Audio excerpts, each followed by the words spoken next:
Bismillahirrahmanirrahim. You are watching syllabus exams with Jahangir.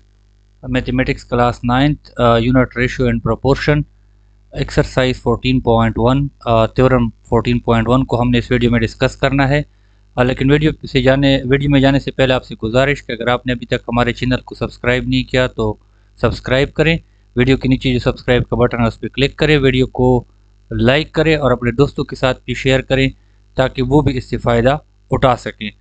Theorem 14.1 को हमने discuss करना है, लेकिन उससे पहले वी विल रिकॉल, हम ये जानेंगे कि व्हाट इज़ रेशियो और what do we mean by similar triangles. इसको हम डिस्कस करेंगे। Let's see. सबसे पहले हम रेशियो की बात करते हैं। रेशियो आप लोग बहुत छोटी क्लासों से पढ़ रहे हो। हम इसको डिफाइन करते हैं ए रेशियो बी को ए डिवाइडेड बाई बी, और उनमें ए और बी जो है वो सेम क्वांटिटीज़ होनी चाहिए। ऐसा नहीं है कि दो मुख्तलिफ चीज़ों की आप रेशो लो। रेशो जब भी लेनी होती है वो क्वांटिटीज़ जो है वो हमेशा सेम होनी चाहिए, और उन क्वांटिटीज़ को हम एलिमेंट्स या टर्म्स ऑफ अ रेशो भी कहते हैं। उसके अलावा अगर हमारे पास इक्वलिटी ऑफ टू रेशियो जब हमने डिफाइन करनी हो तो उसको हम प्रोपोर्शन कहते हैं। मिसाल के तौर पर हमारे पास है A ratio B is equal to C ratio D. Ratio को जो है कॉलन के निशान से, जो दो डॉट के निशान हैं, दो नुक्ते, उसको हम रेशो कहते हैं।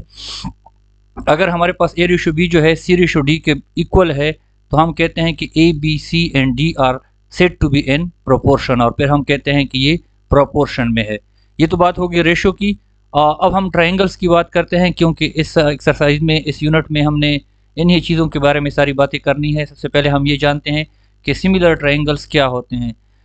जब भी हमारे पास दो ट्रायंगल्स हों, मिसाल के तौर पर triangle A B C and D E F, इसकी हम जब 1 to 1 कोरिस्पॉन्डेंस करते हैं उसमें एंगल ए जो है वो एंगल डी के बराबर है, यहाँ पे एंगल यहाँ के बराबर है, बी जो है वो ई के बराबर है, और सी जो है वो, सी वाली जो है वो एफ के बराबर है, और ए बी जो है वो रेशियो में है। रेशियो हम डिवाइड से भी रिप्रेजेंट करते हैं डी ई की। मिसाल के तौर पर अगर ये 10 है और ये 5 है तो हम इसको 1:2 या 2:1 कहते हैं। या मिसाल के तौर पर 3 और 2 है तो हम कहते हैं 3 और 6, 2 और 6 है तो हम कहते हैं 3:1। सिमिलरली बी सी जो है उसकी रेशो हम लेते हैं ई एफ से, और सी ए जो है उसकी रेशो हम लेते हैं डी एफ से। अगर एंगल सेम हो और साइड्स जो है किसी रेशियो में हो तो उसको हम कहते हैं कि ये सिमिलर ट्रायंगल है, और सिंबॉलिकली उसको हम इस निशान से रिप्रेजेंट करते हैं। अच्छा, एक चीज़ मैं बताता जाऊं कि कांग्रुएंट और सिमिलर में फ़र्क है। कांग्रुएंट का मतलब ये होता है कि उसके कोरिस्पॉन्डिंग साइड और एंगल सब आपस में बराबर हों, लेकिन यहाँ पे बराबर होना शर्त नहीं है। एंगल्स जो है वो कांग्रुएंट होंगे, लेकिन साइड जो है वो किसी रेशियो में होना उसका ज़रूरी है। It means that corresponding angles of similar triangles are equal and measure of their corresponding sides are proportional, मतलब वो किसी रेशियो में होंगे, तो उसको हम सिमिलर ट्रायंगल कहेंगे। अब हम आते हैं अपने थ्योरम की तरफ 14.1 की। सबसे पहले उसकी स्टेटमेंट को हम डिस्कस करते हैं एज यूजुअल, क्योंकि जब तक हम उसके स्टेटमेंट को समझेंगे नहीं हम आगे नहीं बढ़ सकते। और दूसरा फ़ायदा ये होता है कि स्टेटमेंट से हमें गिवन और what have we have to prove, ये हमें ये जो है इस स्टेटमेंट से हासिल होता है। स्टेटमेंट की जो क्या कहती है, हमारे पास कहती है कि a line parallel to one side of a triangle and intersecting the other two sides divide them proportionally. Statement को ज़रा समझिए कि हमारे पास एक ट्रायंगल है, मिसाल के तौर पर ए बी सी, और एक लाइन है जो कि पैरेलल है एक साइड की। यहाँ पे जो डायग्राम ड्रा है इसमें हमारे पास जो लाइन है, ये वाली लाइन जो है ये सी बी की जो है वो पैरेलल है, और इसके दो साइडों को, ये जो ए सी है और ए बी है, इसको इंटरसेक्ट करती है पॉइंट डी और ई पे। ये जो लाइन एल के नाम से मैंने ड्रा की है ये इंटरसेप्ट करती है ए बी और ए सी को डी और ई पे, और ये लाइन जो है सी बी के पैरेलल है। ये हमें क्या है, गिवन है, और हमने क्या प्रूफ करना है, हमने ये प्रूफ करना है कि ये जो ए डी है ये प्रोपोर्शनल है डी बी के, और ए ई जो है वो प्रोपोर्शनल है सी ई के। ये हमने प्रूफ करना है।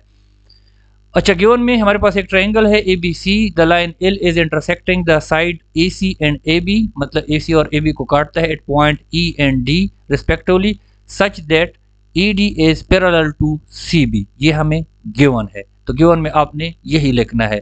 और हमने प्रूफ क्या करना है, हमने प्रूफ ये करना है कि AD और DB का जो प्रोपोर्शन है इट इज़ इक्वल, रेशो है that is equal to AE और EC का जो रेशो है ये दोनों आपस में क्या होंगे, इक्वल होंगे या प्रोपोर्शनल होंगे। प्रोपोर्शनल की डेफिनेशन यहाँ पे मैंने आपको दिखाई थी इस स्लाइड में।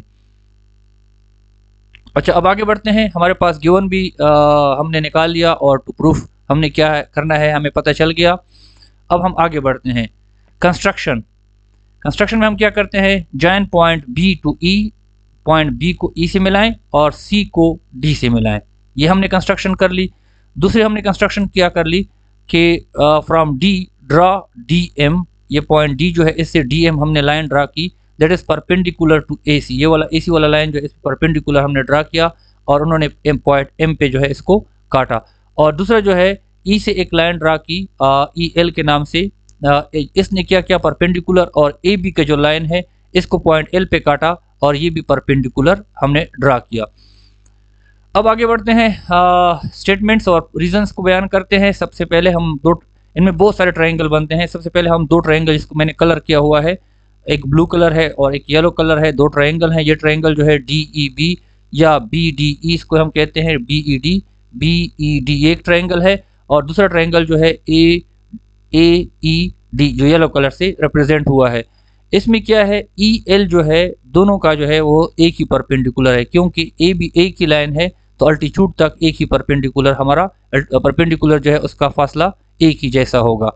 सो हमने एरिया मालूम करना है, एरिया ऑफ ट्रायंगल BED, नीचे वाला जो है इसका एरिया का फार्मूला हमारे पास है 1/2 multiply by base multiply by height. तो दोनों का हमारे पास परपेंडिकुलर सेम है, तो इसका मतलब है दोनों के लिए हम EL हाइट पे इस्तेमाल करेंगे। बेस जो है दोनों का डिफरेंट होगा, तो हमारे पास है BAD का बेस जो है वो BD है, ये बेस हो गया, मल्टीप्लाई बाई EL वो तो हाइट है, परपेंडिकुलर है, सेम है दोनों का। और दूसरा जो है येलो कलर का जो AED है उसका भी हमारे पास परपेंडिकुलर या जो हाइट है वो EL है और इसका जो बेस है वो हमारे पास AD है। तो दोनों के फार्मूले दोनों के एरिया हमने मालूम कर लिए। और हम जब area of BED triangle BED divided by area of triangle AED हम मालूम करते हैं, तो इस एरिया को जो इक्वेशन 1 में है इक्वेशन 2 पे हम डिवाइड करेंगे, तो 1/2 आपस में कट जाएंगे, EL आपस में कट जाएंगे, हमारे पास आ जाएगा BD डिवाइडेड बाई AD, ये हमारे पास हो गया इक्वेशन 3। इसको याद रखना है, आगे हम इसको इस्तेमाल करेंगे। अब हम क्या करते हैं, दो और ट्रायंगल्स को डिस्कस करते हैं।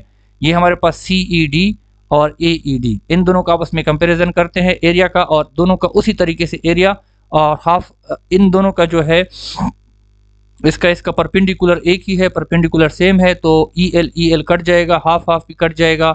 हमारे पास बेस दोनों के मुख्तलिफ हैं, CE डिवाइडेड बाई AE, ये हमारे पास इक्वेशन 4 हो गया।